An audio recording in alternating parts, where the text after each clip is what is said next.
प्रभू रामचंद्र देवाचा अवतार असून सुद्धा व पांडवांचा सखा भगवान श्रीकृष्ण असून सुद्धा त्यांना जीवनात कठीण प्रसंगांना सामोरे जावे लागले. म्हणून संसारात दुःखद प्रसंगांना तोंड देण्याची पाळी आली तर आत्मदेवावर श्रद्धा ठेवून स्थिर चित्ताने व प्रसंगाने सामोरे जाण्यात खरे शहाणपण आहे. जीवन विद्या स्मरणी विचार दुसरा. वस्तुस्थितीचा स्वीकार करून तिला सुरेख आकार देण्याच्या प्रयत्नांत यशस्वी जीवनाची गुरुकिल्ली आहे. जीवन विद्या स्मरणी विचार तिसरा.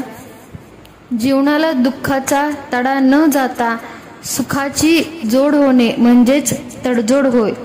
तडजोड हे जीवनाचे श्रेष्ठ मूल्य आहे. तडजोड करीत मार्गक्रमण करणारा माणूस जीवनात सुखी व यशस्वी होऊ शकतो. तोड मोड करायला अक्कल लागत नाही, परंतु तडजोड करायला मात्र शहाणपण लागते. जीवन विद्या स्मरणी विचार चौथा.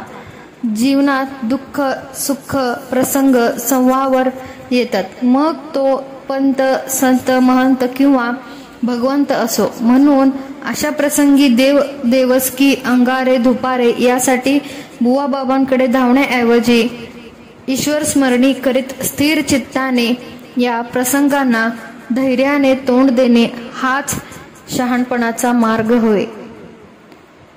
जीवन विद्या स्मरणी विचार पाचवा. सुंदर विचारांची जोपासना हीच आहे परमेश्वराची उपासना. हे सत्य नित्य स्मरणात ठेवून जीवन जगण्याचे खरे शहाणपण आहे.